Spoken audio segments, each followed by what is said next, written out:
أرسله الله إلى الناس كافة بشيرا ونذيرا وداعيا إلى الله بإذنه وسراجا منيرا.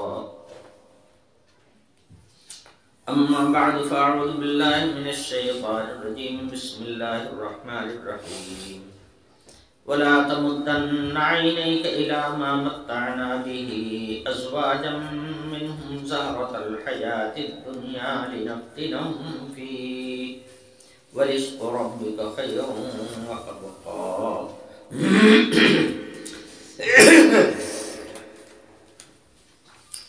وأمر أهلك بالصلاة واصطبر عليها لا نسألك رزقا نحن نرزقك والعاقبة للتقوى.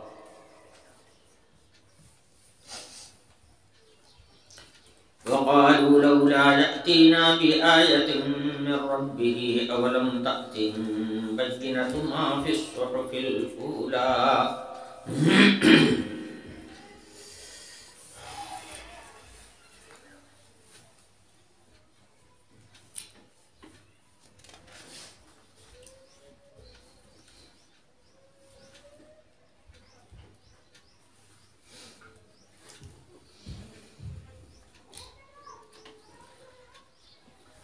پچھلی آیت میں ارشاد فرمایا گیا تھا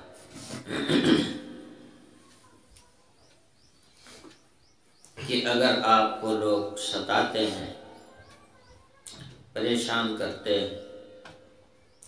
اذیتیں پہنچاتے ہیں، تو ان کا انتقام لینے کے بجائے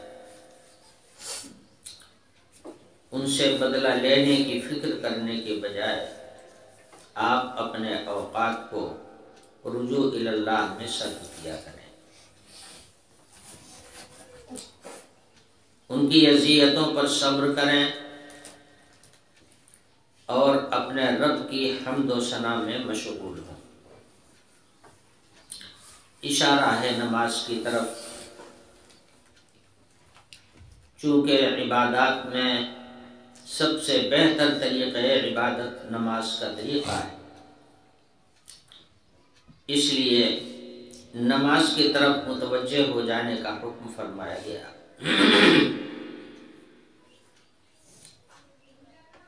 چنانچہ نبی پاک صلی اللہ علیہ وسلم کا معمول بھی یہی تھا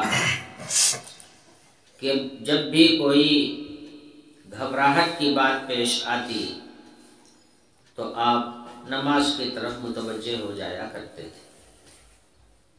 حدیث شریف میں فرمایا گیا کہ کبھی کبھی گہرا بادل چڑھتا، طوفان آتا،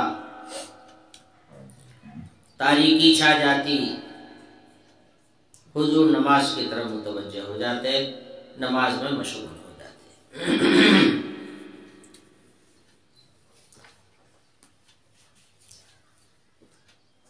نماز کے اوقات کیا ہوں گے، کن اوقات میں یہ تسبیح و تقدیس کا سلسلہ رہنا چاہیے پابندی کے ساتھ، وہ 5 اوقات ہیں۔ ان 5 اوقات کو پچھلی آیت میں بیان کر دیا گیا۔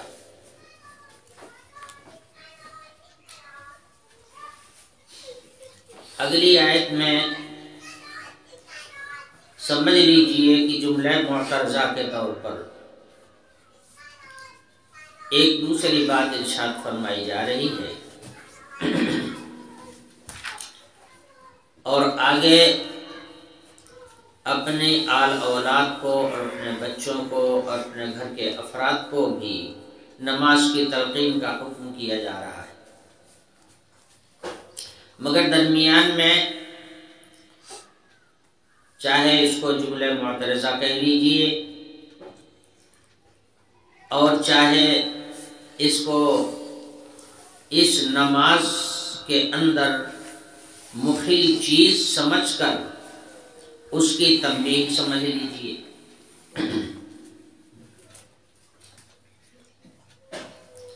واقعہ یوں ہوا تھا کہ ایک روز حضور اکرم صلی اللہ علیہ وسلم کے پاس کچھ مہمان آئے اور گھر میں اتفاق سے ان کی مہمانی کے لیے کھانا کھلانے کے لیے کوئی سامان نہیں تھا۔ حضور نے ایک صحابی حضرت ابو رافع سے کہا کہ اس وقت کا مدینے کا سب سے بڑا مہاجن فلاں یہودی ہے، اس کے پاس چلے جاؤ اور قرض کے طور پر کچھ آٹا اس کے یہاں سے لے آؤ تاکہ مہمان کی مہمانی کا انتظام کیا جا سکے۔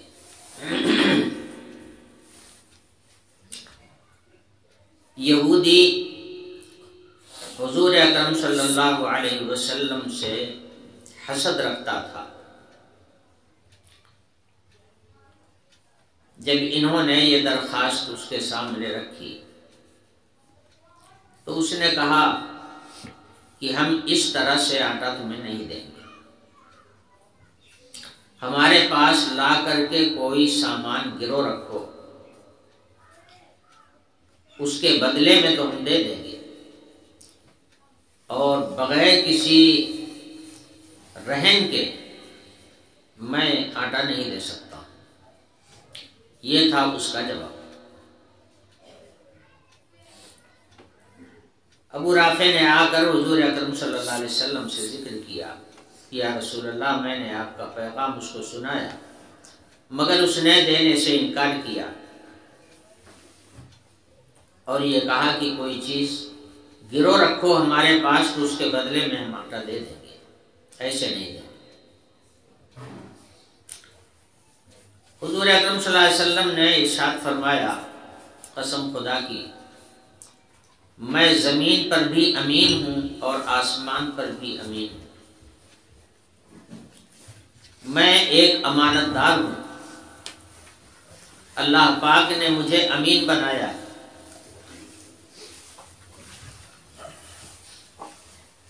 اگر وہ مجھے قرض دے دیتا تو میں یقینی طور پر جو وقت اس کا مقرر ہوتا اس پر اس کی ادائیگی کر دیتا، میں آنا کانی کرنے والے لوگوں میں سے نہیں ہوں، مجھے اللہ تعالیٰ نے الصادق الامین بنایا ہے۔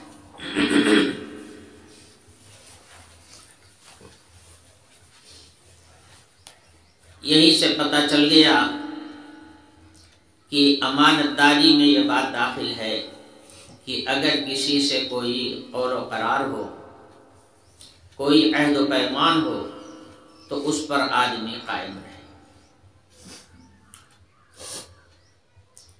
جبھی تو حضور نے فرمایا کہ میں امین ہوں، زمین پر بھی امین ہوں اور آسمان پر بھی امین ہوں، فرشتوں میں بھی میرا نام امین ہے اور دنیا میں بھی ساری دنیا نے مجھے امین سمجھا ہے۔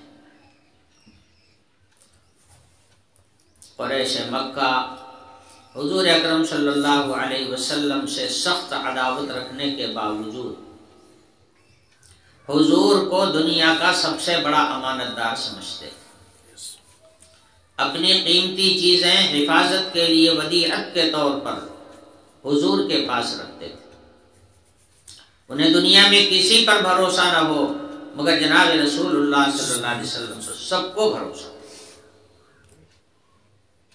آپ کی سچائی پر، آپ کی دیانت پر، آپ کی امانت پر سارا علاقہ اور سارا جہان گویا متفق تھا۔ تو حضور نے فرمایا کہ وہ میری جانب سے شک کر رہا ہے جبکہ میری امانت داری مسلم ہے۔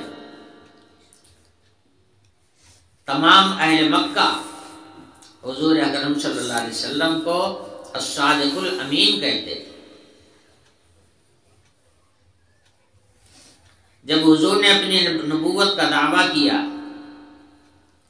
اور کوہ صفا پر چڑھ کر کے آواز دی اور تمام سرداران مکہ اکٹھا ہو گئے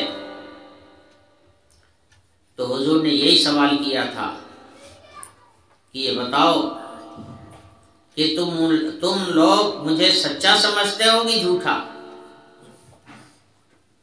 سب لوگوں نے بیک آواز کہا تھا کہ آپ سچے ہیں، ما جربنا علیک کذبا، آپ کو جھوٹ بولتے ہوئے تو ہم لوگوں نے کبھی دیکھا ہی نہیں،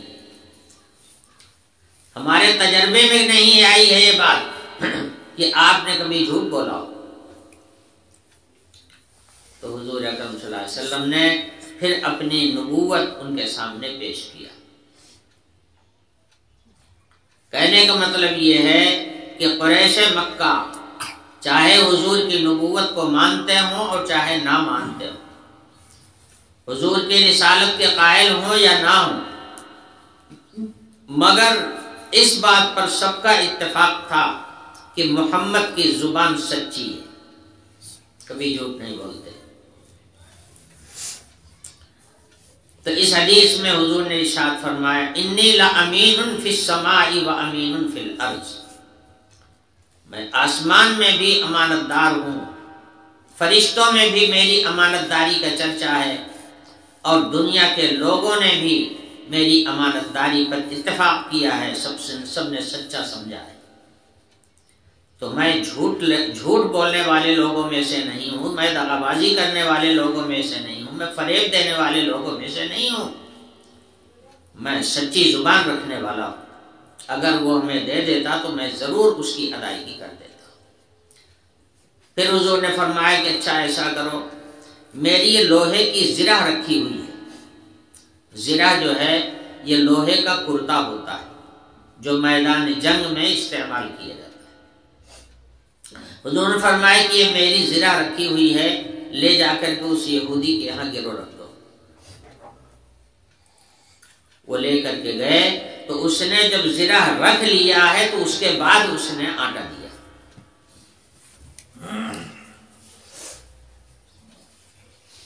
ظاہر ہے کہ نبی پاک صلی اللہ علیہ وسلم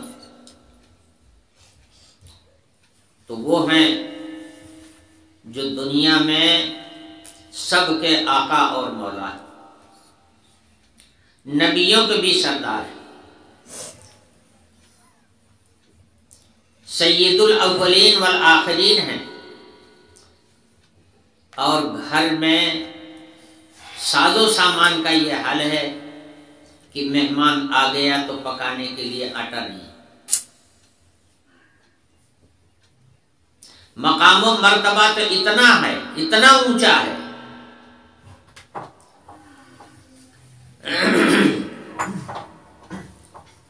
کہ زمین سے لے کے آسمان تک آپ ہی کے نام کی دھوم مچی ہوئی ہے۔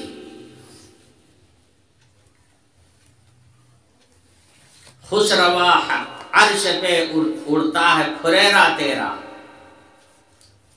ایسے آقا ہے، اور دنیاوی ساز و سامان کے لحاظ سے یہ حال ہے کہ مہمان کو کھلانے کے لیے گھر میں آٹا نہیں۔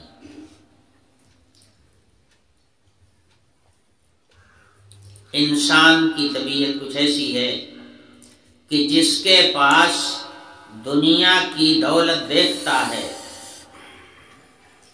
اس کی طرف للچائی ہوئی نگاہ ڈالتا ہے۔ عام طور پر لوگوں کے ذہن میں اس کی عظمت بھی ہوتی، لوگ معاشرے میں ایسے آدمی کو بڑا آدمی مانتے ہیں، ارے بھائی وہ بڑے آدمی ہیں، بڑے لوگ ہیں، یہ مانتے ہیں۔ تو یہ کیا چیز ہے؟ جب کسی چیز کی اہمیت ہوتی ہے تو آدمی اس کی طرف نگاہ ذرا اوپر اٹھا کر کے دیکھتا ہے، گویا للچائی ہوئی نظر ڈالتا ہے۔ یہ انسان کی فطرت ہے۔ جناب رسول اللہ صلی اللہ علیہ وسلم کے سینے میں تو ہیرے جواہرات کی بھی کوئی قیمت نہیں۔ حضور اکرم صلی اللہ علیہ وسلم کا دنیاوی ساز و سامان کے لحاظ سے تو یہ حال تھا کہ حضور اس بات کو بھی پسند نہیں کرتے تھے کہ میرے پاس 1 روپے کا سکہ ہو اور رات بھر وہ میرے پاس رہ جائے، اس کو بھی حضور پسند نہیں کرتے تھے۔ ایک روز حضور نے عصر کی نماز پڑھائی،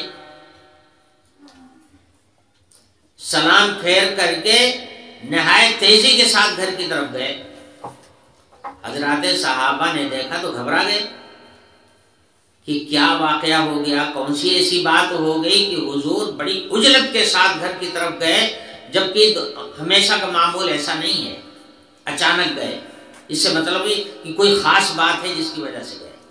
اب صحابہ وہیں تھمک گئے مسجد کے اندر اور یہ سوچنے لگے کہ حضور کے سامنے کون سی ایسی بات پیش آ گئی کہ حضور ایک دم سے بھاگ کر کے گئے۔ اب ایک آدمی اچانک بھاگ پڑے، ہر آدمی دیکھنے لگے کہ بھئی کیوں بھاگا، کیا کوئی بات ہو گئی ضرور؟ تو صحابہ تھمک گئے، وہیں پر انتظار کرنے لگے۔ تھوڑی دیر کے بعد حضور گھر کے اندر سے پھر مسجد میں آئے تو دیکھا کہ حضرات صحابہ انتظار کی نظر سے مجھے دیکھ رہے ہیں۔ تو آپ نے اس کی وضاحت فرمایا کہ میں نماز کے لیے آیا اور مجھے یہ خیال ہوا کہ میرے گھر میں 1 روپے کا سکہ، سونے کا کچھ سکہ چلتا تھا اس وقت، دینار، 1 دینار میرے گھر میں رکھا ہوا ہے، کہیں ایسا نہ ہو کہ وہ رات بھر میرے گھر میں رہ جائے۔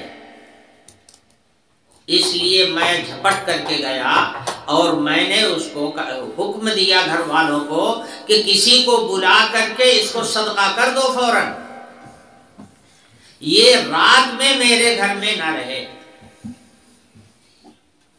حضور کو دنیاوی ساز و سامان اور دنیا کی دولت اور دنیا کے مال و اسباب سے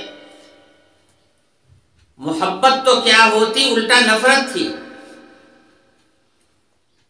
حضور نے اپنے لیے کبھی 1 روپیہ بھی اپنے پاس نہیں رکھا، جو کچھ آتا حضور اس کو اسی وقت تقسیم کر دیتے تھے، جس کو اس کا مصرف سمجھتے، جس کو اس کا مستحق سمجھتے، فوراً اس کو دے دیا کرتے۔ حضور دل کے غنی تھے، مال و اسباب سے مستغنی تھے۔ حضور کو دنیا کی کوئی چاہت نہیں تھی، نہ دنیا کی کوئی لالچ تھی۔ اس لیے حضور تو جب سامان رکھتے ہی نہیں تھے اپنے پاس تو رہے گا کہاں سے؟ اور یہ استغنا ارادی تھا، اپنے ارادے سے۔ حضور یہ نہیں چاہتے تھے کہ دنیا کا سارا اسباب و سامان ہمارے گھر میں رہے۔ جس آدمی کے پاس دولت زیادہ ہوتی ہے اس کا دل اس کی دولت میں مشغول ہو جاتا ہے۔ اللہ کا نبی تو اللہ کے دین کا دنیا میں چراغ جلانے کے لیے آیا ہے، پوری دنیا میں اللہ کے دین کو پھیلانے کے لیے آیا ہے۔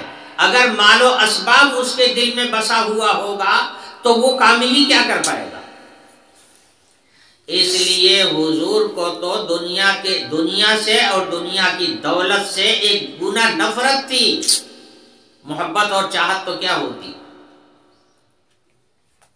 اصل غنا جو ہے آدمی کا وہ دل کا غنا ہے، سمجھے؟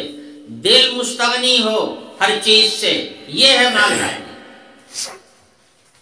تمام دولت اکٹھا ہو، روپیہ اکٹھا ہو، بینک بیلنس ہو، سب کچھ ہو اور سارے ساز و سامان ہمارے پاس گھر میں موجود ہو، اس کا نام دولت مندی نہیں ہے، اس کا نام غنا نہیں ہے۔ غنا نام ہے کہ دل مستغنی ہو جائے۔ تو نبی پاک صلی اللہ علیہ وسلم کا دل غنی تھا، اب حضور کے دل میں دنیا کے مال و اسباب کی کوئی قیمت نہیں تھی، کوئی چاہت بھی نہیں تھی۔ حضور نے اپنی زندگی میں اپنے لیے کوئی محل نہیں بنایا، حضور نے اپنی زندگی میں کوئی کارخانہ نہیں بنایا، کوئی مستقل ایسا طریقہ نہیں اختیار کیا کہ جس سے ہمیشہ پیسہ آتا رہے، دولت آتی رہے۔ ایسا کوئی ذریعہ حضور نے زندگی پر کبھی اختیار نہیں کیا۔ تو حضور کو دنیا کی لالچ نہیں تھی، دنیا کی چاہت نہیں تھی، مگر عام انسان کی فطرت یہ ہے کہ جب کسی کو مالدار دیکھتا ہے تو اس کی طرف للچائی ہوئی نظر سے دیکھتا ہے، نگاہ اونچی کر کے دیکھتا ہے۔ یہ موقع ایسا موقع تھا کہ کوئی آدمی اس یہودی کو بڑا سمجھتا اور نبی کو چھوٹا سمجھتا، کہ نبی کے پاس مہمان کو کھلانے کے لیے روٹی کا آٹا نہیں ہے، اور اس یہودی کے پاس دولت بھری پڑی ہے، نبی کو بھی ضرورت پڑتی ہے تو یہودی سے لیتا ہے۔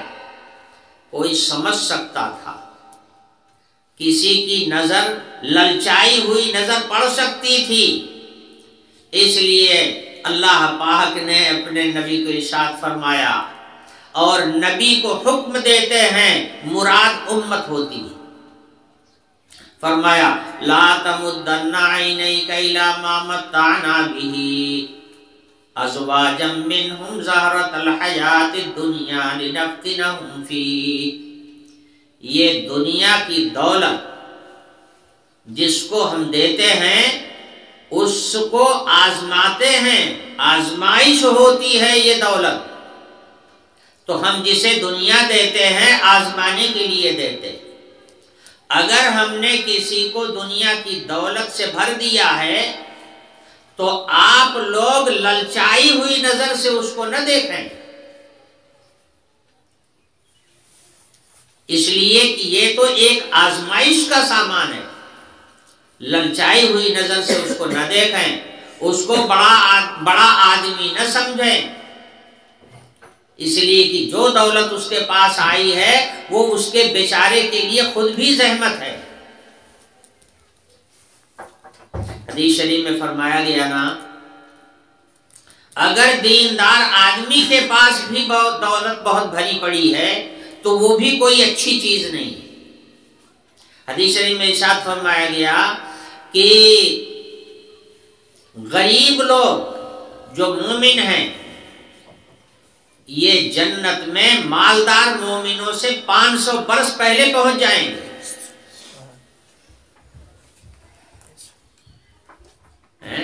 مالدار مومنوں کے مقابلے میں یہ غریب مومن جو ہیں 500 برس پہلے جنت میں پہنچ جائیں گے، وہ اپنے مال و اسباب ہی میں اسی حساب و کتاب میں الجھے ہوئے ہوں گے، اور مومن جو ہے پہنچ جائیں گے جنت میں۔ تو یہ دنیا اور دنیا کا ساز و سامان اور دنیا کی دولت یہ مومنوں کے لیے کوئی اچھی چیز نہیں ہے۔ اگر یہی سب سے زیادہ اہم چیز ہوتی تو حضور اکرم صلی اللہ علیہ وسلم آمدنی کے بہتر سے بہتر ذرائع اختیار کر سکتے تھے۔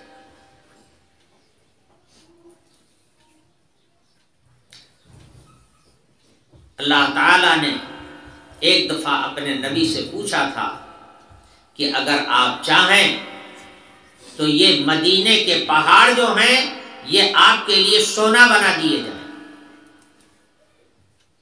حضور نے فرمایا کہ پروردگار ہمیں یہ دولت نہیں چاہیے، ہم تو یہ چاہتے ہیں کہ ایک دن بھوکے رہیں تاکہ آپ سے مانگیں، اور جس دن مل جائے ہم اس دن آپ کا شکر ادا کریں۔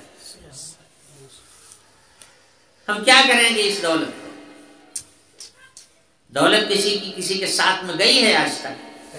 دولت چاہے جتنی بھری پڑی ہو یہیں کی رہ جاتی ہے، آگے ساتھ نہیں دیتی۔ قبر میں جاتا ہے تو آدمی ہاتھ کھلا ہوا لے کے جاتا ہے، کچھ بھی اس پاس میں نہیں۔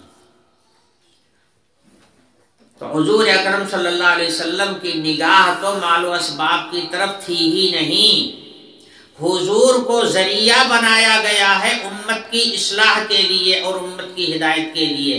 تو امت کو یہ حکم دیا جا رہا ہے کہ تم لوگ دولت کو اور دولت مند کو بہت اہم سمجھتے ہو،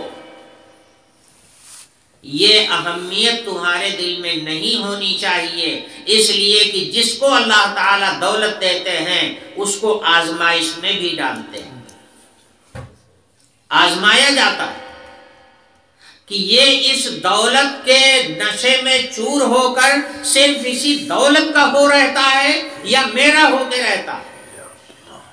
یہ آزمائش ہوتی ہے دولت مند کی۔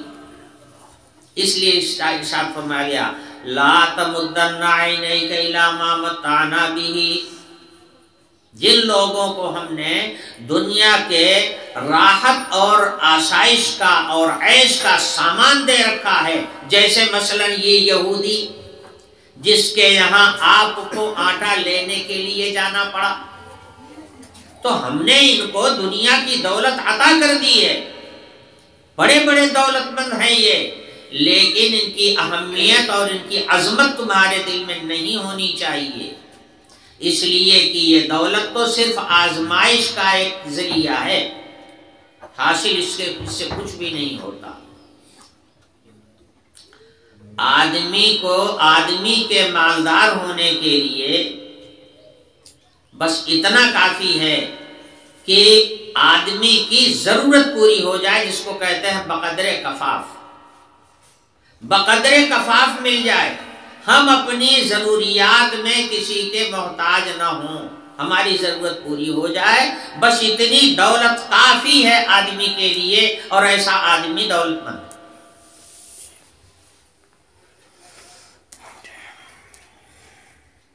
تو فرمایا جا رہا ہے کہ دولت مندوں کی دولت کو دیکھ کر للچائی ہوئی نظر سے اس کی طرف نگاہ اٹھا کر کے مت دیکھو۔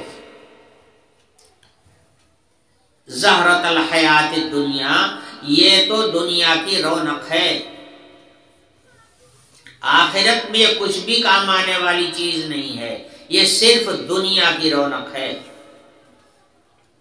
ہاں، وہ لوگ یقیناً عقل مند ہیں کہ جنہیں دنیا کی دولت ملے اور اس دولت کے ذریعے سے وہ آخرت کما لے، یقیناً ایسے لوگ عقل مند ہیں۔ مگر جو دولت پائیں اور اسی دولت میں الجھ کر کے رہ جائیں، اسی کے نشیب و فراز میں ان کا راتوں دن گزر جائے، کہاں سے آئے گا، کیسے بچے گا، کیسے بڑھائے گا، کیسے محفوظ رہے گا، کوئی چھین تو نہیں لے گا، کوئی جھپٹ تو نہیں لے گا، کہیں کوئی نقصان تو نہیں ہو جائے گا۔ جو آدمی 24 گھنٹہ اسی کی زلفیں سنوارنے میں لگا رہے گا، اس کو اس دولت سے کیا ملا؟ وہ کون سا دولت مند ہوا؟ دولت مند وہ ہے جس کو کھانے کو مل گیا، پیٹ بھر گیا، خود کھا لیا، اپنے گھر والوں کو کھلا لیا، اور آرام کی نیند سو گیا، اور جب وقت ہوا تو اللہ کے ذکر میں لگ گیا، بس یہ ہے دولت مندی۔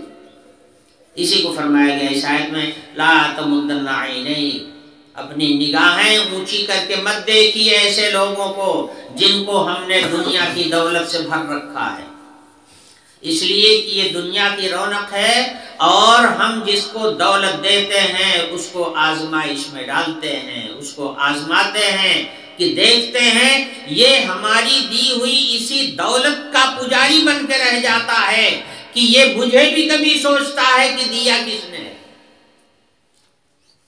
اس کی آزمائش ہوتی ہے لنفتنہم فیہ۔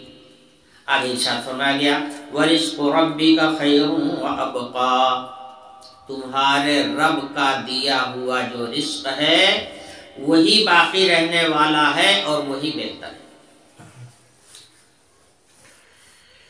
رب العالمین نے روزی دینے کی ذمہ داری خود لے لی،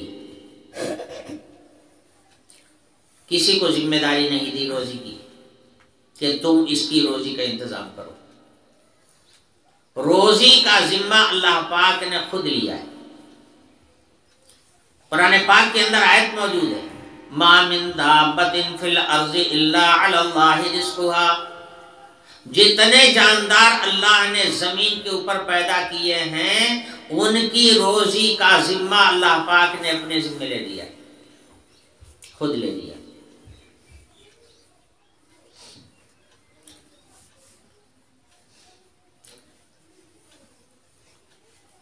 اللہ کی مخلوقات میں کوئی جاندار تو دانا کھاتا ہے، اللہ اسے دانا کھلاتا ہے، کوئی جاندار اللہ کی پیدا کی ہوئی مخلوق میں وہ ہے جو بھوسا کھاتا ہے، اللہ اسے بھوسا کھلاتا ہے۔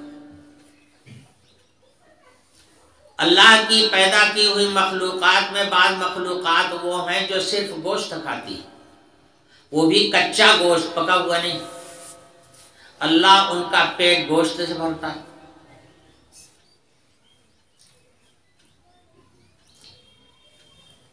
سمجھے؟ بعض مخلوق ہیں جو جن کا گزر دریائی جانوروں پر ہوتا ہے، اللہ انہیں دریائی جانور کھلاتا ہے۔ اب مچھلیاں ہیں، بڑی بڑی مچھلیاں، ان کو پانی کے اندر روزی کہاں سے ملتی ہے؟ کون سی کھیتی وہاں ہو رہی ہے؟ کون سا دانہ وہاں جا رہا ہے؟ کون سے پھل کی جگہ ہے وہ؟ وہاں تو اگر کوئی پھلدار درخت لگا دو اور پانی ہی پانی رہے تو پیڑ بھی سوکھ جائے گا۔ آخر یہ مچھلیاں کھاتی کیا ہیں؟ اور بڑی اتنی ہیں کہ جہاز کو الٹ دیں، اتنی بڑی بڑی مچھلی۔ میں نے واقعہ بتایا تھا شاید کسی موقع پر، ایک دفعہ حضرت سلیمان علیہ السلام کو خیال پیدا ہوا کہ اللہ تعالیٰ نے پوری دنیا کی حکومت مجھ کو عطا کیا ہے، سب میری رعایا ہیں، تو میں اپنی ساری رعایا کو ایک دن دعوت کروں۔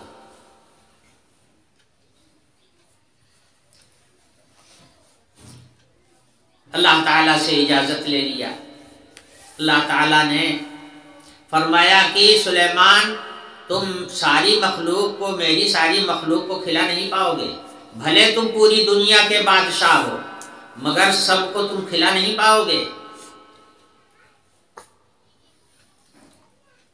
بہرحال اللہ پاک نے اجازت دے دیا کہ ایک دن یہ دعوت کر کے دیکھ لو۔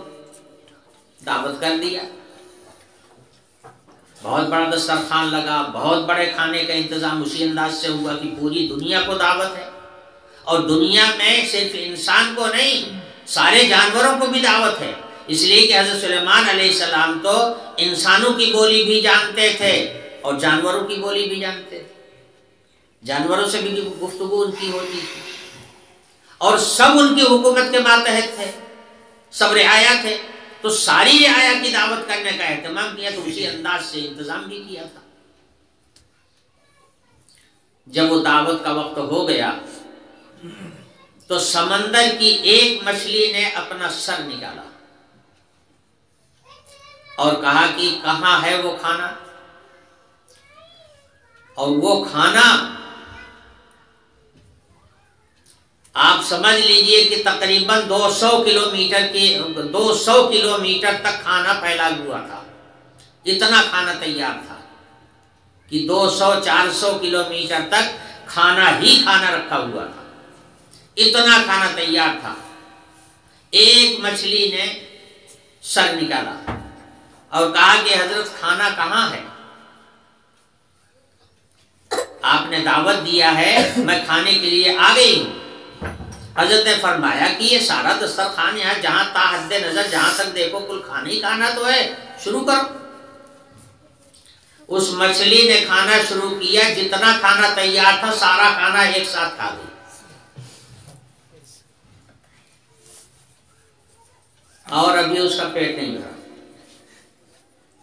جب پورا کھانا کھا گئی وہ مچھلی تو کہتی ہے کہ حضرت ابھی پیٹ نہیں بھرا ہے، اور دیکھا تو کھانا سب ختم، کھانا سارا کھا گئی اور پیٹ بھی نہیں بھرا۔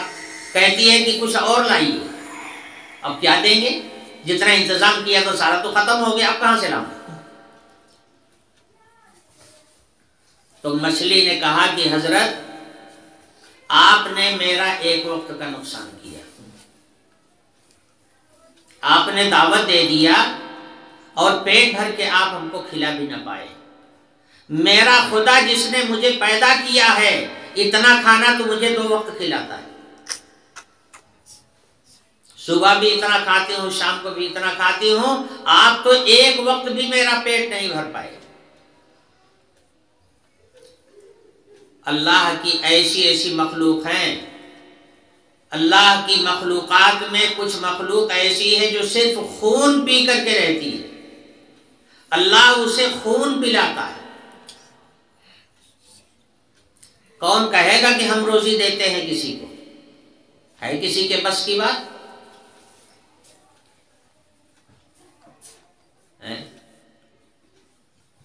کیسی کیسی مخلوق اللہ نے دنیا میں پیدا کیا ہے، اور سب کی روزیاں الگ الگ ہیں، سب کی روزیاں بٹی ہوئی ہیں، اور سب کے پاس اس کی روزی پہنچتی ہے، سب کے پاس اس کی روزی پہنچتی ہے۔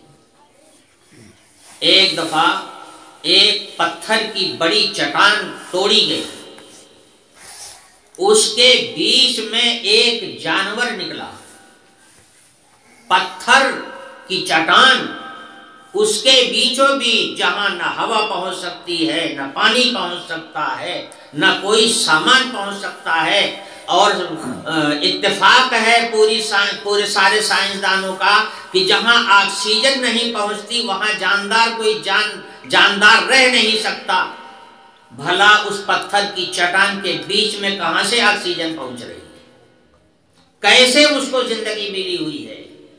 بہرحال وہ چٹان جب توڑی گئی تو دیکھا گیا کہ اس کے اندر ایک کیڑا ہے، اور وہ کیڑا کوئی غذا اپنے منہ سے کھا رہا ہے۔ کہاں سے پہنچی تھی وہ غذا؟ کس نے پہنچایا تھا؟ غذا کہاں پہنچی تھی اس کو؟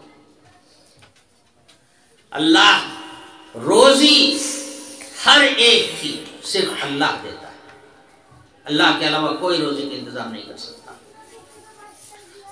آپ سب انسان ہیں، اور ہر انسان جو پیدا ہوتا ہے تو جس دن پیدا ہوتا ہے اس دن کیا کھاتا ہے آپ بتاؤ؟ جس دن پیدا ہوتا ہے اس دن وہ کیا کھاتا ہے؟ اس دن وہ صرف دودھ پیتا ہے، اور دودھ بھی اگر آپ بھینس کا دے دیں گے تو بیمار ہو جائے گا، اگر آپ گائے کا دودھ پلا دیں گے تو اس کے پیٹ میں تکلیف ہو جائے گی۔ کیسا دودھ چاہیے اس کو؟ نہایت لطیف دودھ چاہیے، وہ لطیف دودھ اللہ اس کی ماں کی چھاتی میں پیدا کر دیتا ہے، چونکہ بچے کو ایسی ہی لطیف غذا چاہیے، اللہ اس کی ماں کی چھاتی میں دودھ پیدا کر دیتا ہے۔ دودھ کہاں سے آتا ہے؟ اسی خون سے بنتا ہے، خون سے دودھ بنا، اور دودھ کو لطیف بنا کر کے پھر بچے کے پیٹ میں پہنچایا گیا۔ یہ اللہ تعالیٰ کا کرشمہ روزانہ کا ہے، روز بچے پیدا ہو رہے ہیں اور روز یہ کرشمہ دنیا دیکھ رہی ہے اپنی آنکھ سے۔ کون کہہ سکتا ہے کہ ہم کسی کو روزی دیتے ہیں؟ ہے کسی کے منہ میں طاقت کہ جو یہ دعویٰ کر سکے کہ ہم روزی دیتے؟ کیا تم روزی دو گے کسی کو؟ اللہ جس نے پیدا کیا ہے وہی سب کی روزی کا پالنہار بھی ہے، وہی سب کو روزی پہنچانے والا بھی ہے، وہی روزی دیتا ہے، کوئی کسی کو روزی نہیں دے سکتا۔ تو اللہ سب کو روزی دیتا ہے اور سب کی روزی اس کے پاس پہنچتی ہے، بس اللہ کی دی ہوئی جو روزی ہے وہی سب سے بہتر ہے، اور روزی ملتی سب کو ہے۔ دولت مند ہوگا، ذریعہ معاش ہوگا تو بھی روزی ملے گی، ذریعہ معاش کچھ نہیں ہوگا تو بھی روزی ملے گی۔ بعض لوگ اپاہج ہو جاتے ہیں، اپنے ہاتھ سے کھانا بھی نہیں کھا سکتے، اللہ کیا ہے ان کے پیٹ تک روزی نہیں پہنچاتا؟ ایک روز میں نے دیکھا ایک دعوت میں کہ ایک صاحب ہیں جسم پورا بنا ہوا ہے مگر مفلوج ہیں، وہ کھانا اپنے ہاتھ سے نہیں کھا سکتے، بس پڑے ہوئے ہیں، ان کی عورت چمچ سے ان کے منہ میں کھانا ڈال رہی تھی۔ یہ اس کے دل میں کس نے پیدا کر دیا کہ یہ اپنے ہاتھ سے کھا نہیں سکتے ہیں، ان کو کھلا دیا جائے ورنہ یہ بھوکے رہ جائیں گے۔ اپنے کھانے سے پہلے ان کو کھانا کھلا رہی ہے، بعد میں خود کھائے گی۔ یہ سارے انتظامات بھلا دنیا میں کون کر سکتا ہے کسی کے لیے؟ اس لیے روزی دینا صرف اللہ کا کام۔ ارشاد فرمایا کہ یہ دنیا کی رونق اور دنیا کی دولت پر نظر مت ڈالو، وَرِزْقُ رَبِّكَ خَيْرٌ وَأَبْقَىٰ، اللہ کی دی ہوئی جو روزی ہے بس وہی سب سے بہتر ہے اور وہی باقی رہنے والی ہے۔ وَرِزْقُ رَبِّكَ خَيْرٌ وَأَبْقَىٰ۔ تو چونکہ اس یہودی نے آناکانی کیا تھا قرض دینے میں، جبکہ حضور جیسا آدمی قرض مانگ رہا تھا، اسے اپنے دولت کا نشہ تھا، ہم مسلمانوں کے دل میں بھی اس کی اہمیت پیدا ہو سکتی تھی کہ جس کے پاس دنیا کی دولت ہو وہ بڑا۔ منع فرمایا گیا کہ بڑائی کا معیار دولت نہیں ہے، بڑائی کا معیار فضیلت ہے۔ جس کے اندر علم ہو، جس کے اخلاق بلند ہوں، جو ہنرمند ہو، وہ فضیلت والا ہوتا ہے۔ فضیلت علم سے ملتی ہے، دولت سے نہیں ملتی۔ یہ دولت جو ہے وہ نگاہیں اونچی کر کے دیکھنے کی چیز نہیں ہے۔ ہم لوگوں کی حقیقت میں اصلاح کی گئی اس واقعے کے پردے میں۔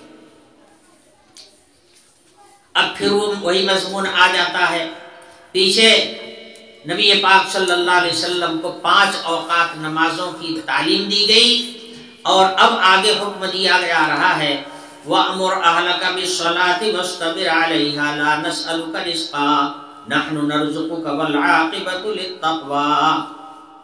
آپ اپنے بال بچوں کو، اپنے گھر والوں کو، اپنے ماتحتوں کو، اپنے متبعین کو، سب کو حکم دیجئے نماز کی پابندی کا، وَاسْتَبِرْ عَلَيْهَا، اور خود بھی نماز کی پابندی کیجئے، خود بھی جمے رہیے اس پر۔